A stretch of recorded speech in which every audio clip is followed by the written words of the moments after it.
Hey, everybody, this is Chris with your favorite company, really expensive products that you really don't need.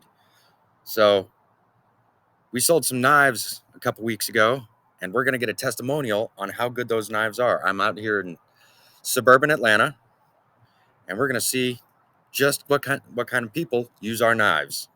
Come with me.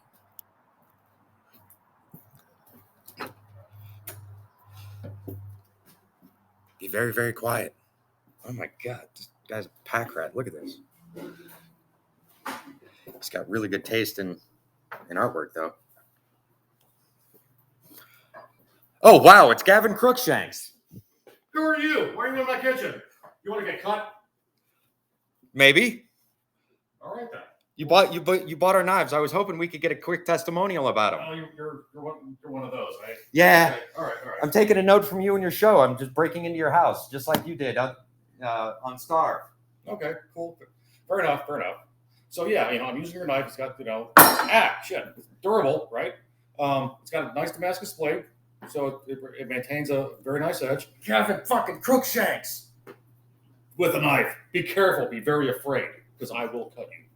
But the beautiful part about this is, we're cutting through carrots here. And I've never had a carrot before. May I? Sure. Help yourself. Don't you wish you could have food like this? Carrots, right? Everyone has these, or most people do. But carrots are very difficult to cut because they're super dense, very difficult to keep from moving around. But this thing allows you to cut them just with very minimal effort. So is this the same knife that your daughter used to butcher that pig? Yes. And this is something that you need to know, by the way. With any knife, you can do pretty much anything you want. It's all about technique and sharpness of the tool. If it's not sharp, throw it away. Don't use it. It's going to do more damage to you and to what it is you're trying to prepare than really anything else. So the idea here is minimize friction, sharp blade. This thing holds an edge like you wouldn't believe. But you've stated that Starve is not a show about knife skills. It's a cooking show. Yes, but any good cook will tell you that the proof in the pudding is the sharpness of the knife, because otherwise you're not going to get, nicely cut, nicely defined pieces of food. You're going to get something that's ripped. And if you want ripped, here you go. Does this look appetizing? Not to me. Not to me. No, not at all. Obviously it's edible, but I wouldn't want that on my plate. No. I want something it's going to look pretty, right?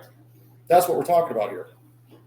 The ability to use a utensil such that you get nice, precise pieces cut in a uniform manner. Do you use different knives for different things? You can. I use this knife quite frequently because it does a lot of what I need it to do. But for example, if I have to hack through bone, which I have to do from time to time, I'm going to grab a cleaver. Do you have one? Yes, I do, as a matter of fact. That's a knife. That is a knife. And cleaver. That's what you're supposed to use it for, right? Just brute force, take it to the man kind of chopping. Now, if you want something that's a bit more finesse, you can go with a larger type of utility knife, which is 12-inch chef knife. Freddy Krueger, right? Jason Voorhees, here you go. In profile, there you go. That's the thing. Again, sharp knife is what you're looking for. Whether it's at the tip, at the middle, or at the back, again, sharpness counts. Display does not count for shit. So, I hate to bother you, but so I've got to ask, how did it feel preparing what could have been the very last bluefin tuna? It's funny that you asked that, because I cook for a lot of people, and most of these guys just really don't care about sustainability or taking the last of anything. Give me a dodo bird. I want one of those, right? Well, I have the money, so give me what I want. Exactly right. So I'm not going to get on a soapbox here, even though I can. I did my job. The guy said prepare this, so I prepared it. So what I'm going to do today, since we're talking about this particular knife and how sharp it is show you how I can fillet the last piece of salmon available in the marketplace. So here we go. This is the last piece of salmon commercially prepared. And we're going to hack into this right now. Come here. What are you preparing? Actually, I'm going to put this on a smoker because I can. You know, fire is always good. Usually. So we have, probably an 8-ounce piece of salmon here, the knife, and we're just going to cut it very, very thinly because ultimately what you want to have is really super thin slices so you can actually savor the last piece of fish available in the market. So what corporate fat cat are you preparing this for? This is for a startup company based out of Northern Virginia. The guy used to work for DOD, oddly enough, and he's got more money than God, so he doesn't really care. And he's got the conscience of a snail. So, what he's looking for is how much can I spend on something and get the biggest amount of notoriety available.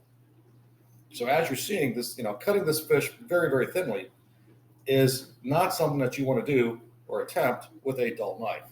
And as I said before, these are very thinly sliced. Maybe a quarter to an eighth of an inch. And this is just going through it like it's nobody's business. Well, I'm going to get out of your hair and let you get back to work. Thank you very much for your time. Enjoy the knives. The next time, call, or else you might face the knife, and you don't want to do that. I hope to see you on the next episode of Starve. Let's get out of here before we get shanked. Later, guys.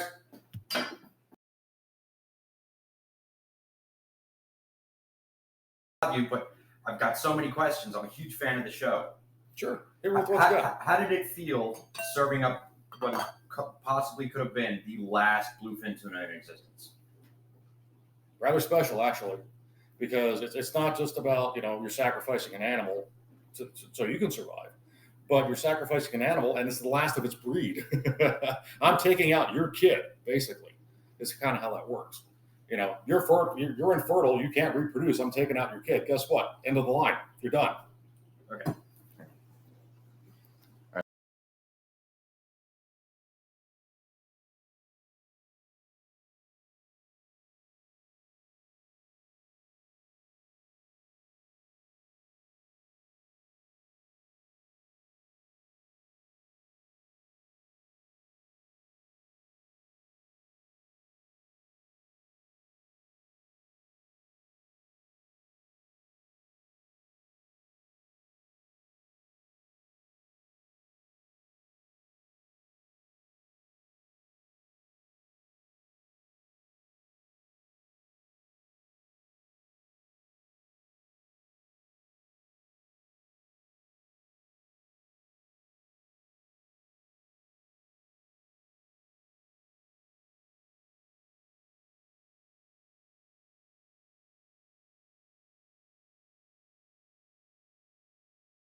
I hate to bother you, but I've got so many questions. I'm a huge fan of the show.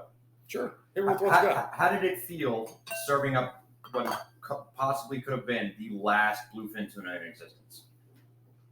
Rather special, actually, because it's not just about you're sacrificing an animal so you can survive, but you're sacrificing an animal and it's the last of its breed. I'm taking out your kid, basically. It's kind of how that works. You're infertile. You can't reproduce. I'm taking out your kid. Guess what? End of the line. You're done. Okay.